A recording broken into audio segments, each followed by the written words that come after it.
the golden age. Remember, in even Christianity, they talk about a golden age where people are living in bodies that don't die, and they even talk about that this is going to happen on earth. They think that Jesus is going to come back and set up like a kingdom here. Uh-huh. This is what I'm trying to help people understand. That golden age is already taking place.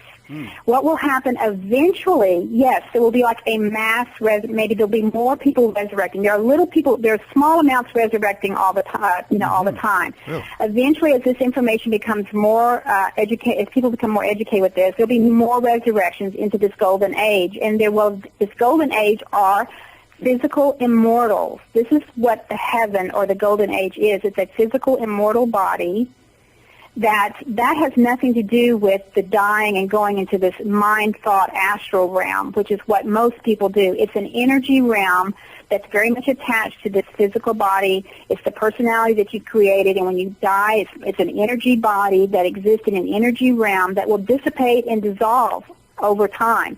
The real golden age is a real thing. It is happening. Jesus came. He brought it in. He established it here on Earth, and it will happen. Mm-hmm. And eventually, we will have more of them on the planet. Mm-hmm. Is Jesus the only one that established this sort of policy or spiritual level thing? I mean, is that his plan? Is there anyone else that has anything to do with this plan?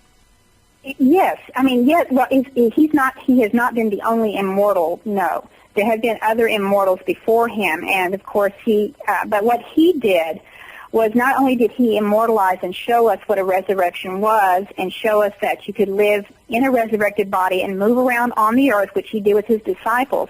He did one step that no one else has done, which is he made an ascension, which is he moved beyond this matrix. I call it a matrix because everything you see, the earth, the afterlife, the stars, the universe, all of it is like a big bubble. It's an illusion. It's a matrix of seduction of light, seduction of the senses. Okay. Ascension is even beyond that. You go beyond physical body. Mm-hmm.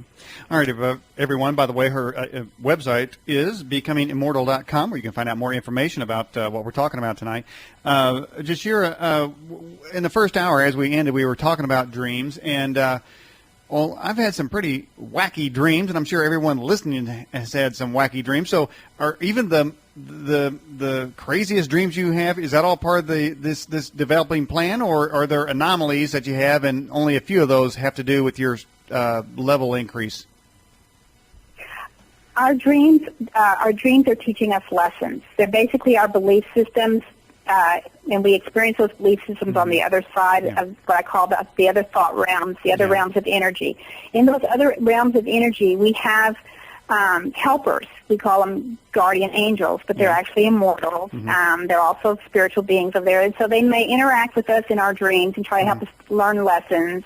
They may try to teach us things. Okay, well, there's also dark forces seducing us. There's also people every night that are sleeping going over there. So you could actually run into your neighbor up there and go off and have a good time with your neighbor. So those realms are very populated. Okay. Well, what about the dream where you're being chased? That doesn't sound like that's helping much. Oh, lots of people have dreams where they're being chased, and generally chased dreams are fears.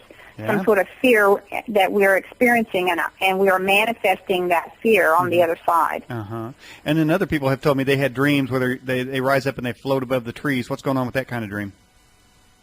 In those kinds of dreams, what you're doing is you're practicing the idea of being free from your physical body. Flying dreams and dreams where you're doing like things that you consider to be walking on water or flying or doing unusual things. It's your spirit body experiencing the freedom from the physical body, doing things it can't do when it's trapped in the physical body. Because in those astral worlds, when we cross over, we can do anything we want. We can fly. We can see purple horses and polka dotted horses or whatever. I mean, it's a world that can be much freer than it is here. Really? Can I catch that big fish I always wanted to catch? Illusion. Can I catch that big fish I always wanted to catch? Yes, but remember, again, it's all part of the matrix. It's all, you're going to have, you want your steak down here, you want to go have your steak over there. You're just crossing from one place to another, having the same steak, visiting with the same relatives. It's not in what you want to do, which is to achieve this immortality and live in a golden age. Well, I don't know if I want some kind of spirit steak. I mean, if I'm going to have a piece of steak, give it to me the way it's cooked and smells and everything. It sounds like over in flying around in the spirit and such. It's going to be like a ghost steak. You know, how you cut that thing up? No, very vivid over there. The more spiritually aware you are, the more you develop your spiritual powers, the more real that is over there. Everything has bright colors. Your sense, you can feel things, you can smell things, you can feel pain, you can feel joy. It's very real. The more you develop that side of yourself. Obviously, people who don't work on their dreams and work on astral travel, maybe they don't have as real as a feeling of it being as real. But there are millions of people who feel very real over there when they travel at night. Feel very real or are very real. I'll tell you what, I'm writing this down. Ghost steak. They feel it. I mean, they feel it. They can feel, like you said, they can taste things. They can see things. Things are in colors. But, I mean, it feels very real to them. All right. Somebody writes in, the Fast Blast here, says they had a dream where they were shot, and when they woke up, there was no bullet holes. So what happens within your dreams, and you said that what happens outside the dreams, but is that always the case, or is it delayed, or is not the case at all? Well, because you're in a realm where everything is more illusionary than it is in a physical realm, people can shoot, people have dreams where they're shooting people all the time, or they get shot, and they just get up and keep walking. Because, again, we're creating our own reality, and that reality is so fluid and so free that death is also an illusion there. Well, death, we don't have to die there. If we want to die, if we really believe we're going to die over there, we will die in that realm. But if we don't believe it, we just... in the Matrix, if you got killed, you're dead in your vat of goo.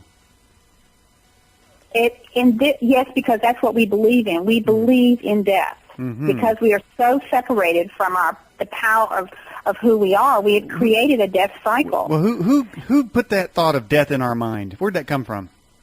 This was a very long process. The fall didn't happen overnight. Like the fall, they talk about the fall. Fall from grace or from oneness or from God didn't happen overnight. It was a very, very long process of getting slowly seduced into separateness that we became so isolated that in this isolation we then developed a fear, and the fear of what was beyond ourselves because we couldn't connect with that.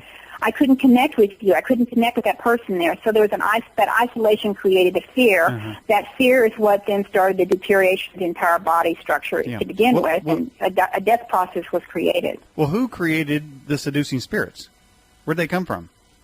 We ourselves. We are all fallen. Well, wait a minute. If you start from purity, where are you going to get the negativity to create fallen spirits or evil spirits? Okay, it was a gradual process. It's like if you took a perfectly pure being of light and you brought them into this world, and you brought them into a world that didn't have all this, but just had maybe a few interesting things to visualize, and you got seduced, or you got very interested in all the colors.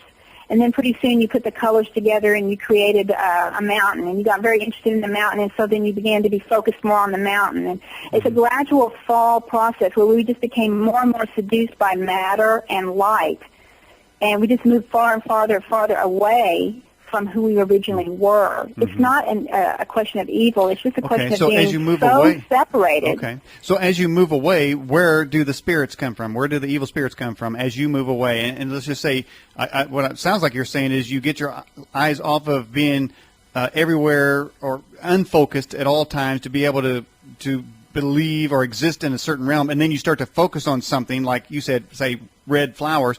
So at what point does that red flower become a demon and then seduce others? I'm sorry, you lost me. Well, I was saying, I asked at the beginning, where did these seducing, misleading spirits